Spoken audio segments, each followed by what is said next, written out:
ಕೇದಾರನಾಥ ಬದ್ರಿನಾಥಕ್ಕೆ ಅನ್ಯಮತೀಯರ ಪ್ರವೇಶಕ್ಕೆ ನಿಷೇಧ. ಧಾರ್ಮಿಕ ಪಾವಿತ್ರ್ಯತೆ ಕಾಪಾಡುವ ನಿಟ್ಟಿನಲ್ಲಿ ಆಡಳಿತ ಮಂಡಳಿಯಿಂದ ದಿಟ್ಟ ನಿರ್ಧಾರ. ಚಾರ್ ಧಾಮ್ ಯಾತ್ರೆಗೆ ಪ್ರಸಿದ್ಧವಾಗಿರುವ ಉತ್ತರಾಖಂಡದ ಕೇದಾರನಾಥ್ ಬದ್ರಿನಾಥಕ್ಕೆ ಪ್ರಸಕ್ತ ಸಾಲಿನಿಂದ ಹಿಂದೂಯೇತರ ವ್ಯಕ್ತಿಗಳ ಪ್ರವೇಶವನ್ನು ನಿಷೇಧಿಸಲಾಗಿದೆ ಎಂದು ಅಧಿಕಾರಿಗಳು ಬುಧವಾರ ತಿಳಿಸಿದ್ದಾರೆ. ಬದ್ರಿನಾಥ ಕೇದಾರನಾಥ ದೇಗುಲ ಸಮಿತಿ ನಡೆಸಿದ ಸಭೆಯಲ್ಲಿ ಒಮ್ಮತದಿಂದ ಈ ನಿರ್ಧಾರ ತೆಗೆದುಕೊಳ್ಳಲಾಗಿದ್ದು, ಮುಂದಿನ ತೀರ್ಥಯಾತ್ರೆ ಆರಂಭವಾಗುವ ವೇಳೆ ಹೊಸ ನಿಯಮ ಜಾರಿಯಾಗಲಿದೆ.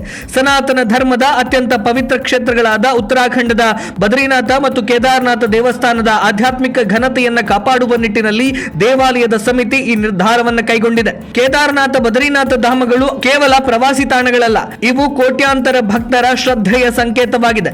ಇತ್ತೀಚಿನ ವರ್ಷಗಳಲ್ಲಿ ಚಾರ್ ಧಾಮ್ ಯಾತ್ರೆಗೆ ಬರುವವರ ಸಂಖ್ಯೆ ಗಣನೀಯವಾಗಿ ಹೆಚ್ಚಾಗುತ್ತಿದೆ. ಈ ಸಂದರ್ಭದಲ್ಲಿ ಧಾರ್ಮಿಕ ನಂಬಿಕೆ ಇಲ್ಲದವರು ಅಥವಾ ಸನಾತನ ಧರ್ಮದ ಆಚಾರ ವಿಚಾರಗಳ ಬಗ್ಗೆ ಅರಿವಿಲ್ಲದವರು ಕ್ಷೇತ್ರಗಳ ಪಾವಿತ್ರ್ಯತೆಗೆ ಧಕ್ಕೆ ತರುವಂತಹ ಚಟುವಟಿಕೆಗಳಲ್ಲಿ ತೊಡಗುತ್ತಿದ್ದಾರೆ ಎಂಬ ಆರೋಪಗಳು ಕೇಳಿ ಬಂದಿತ್ತು.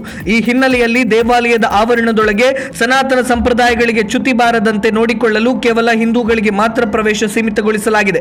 ದೇವಾಲಯದ ಆವರಣ ಪ್ರವೇಶಿಸುವ ಮುನ್ನ ಯಾತ್ರಾರ್ಥಿಗಳ ಗುರುತಿನ ಚೀಟಿಯನ್ನ ಕಟ್ಟುನಿಟ್ಟಾಗಿ ಪರಿಶೀಲಿಸಲಾಗುತ್ತದೆ.